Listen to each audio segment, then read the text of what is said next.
May pa-backflip si Miguel Tan Felix na sinaksihan mismo ng Olympic double gold medalist na si Carlos Yulo. Pasado naman kaya? Ating saksihan. Magandang gabi, Manila! Karaoke mode down memory lane ang maraming fans sa two-night concert ng Irish band na The Horse sa Quezon City.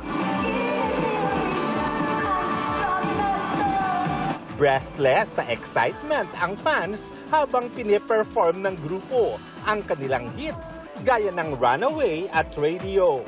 Thankful sila sa patuloy na support mula pa noong 1990s. Maraming salamat sa inyo lahat.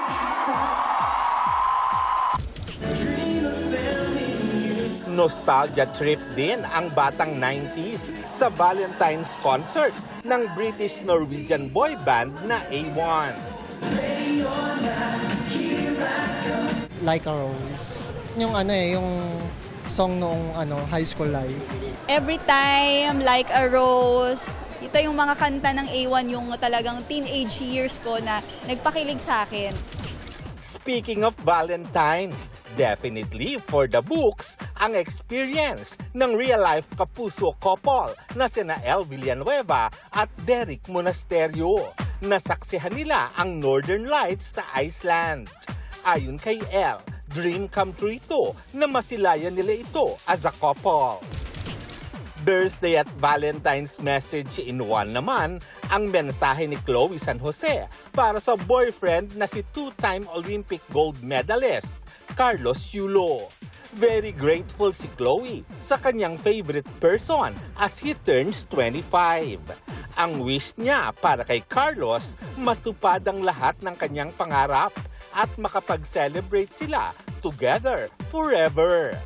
Abot tenga nga ang ngiti ni Carlos habang hawak ang kanyang birthday cake. Sa photos na may caption na Ho Chi Minh City, Vietnam.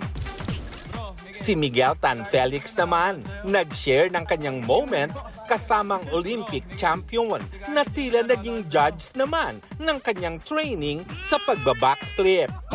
Pasado nga kaya ito kay Carlos?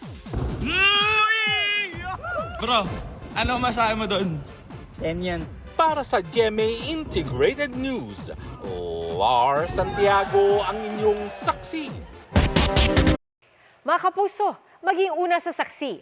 Mag-subscribe sa GMA Integrated News sa YouTube para sa iba't ibang balita.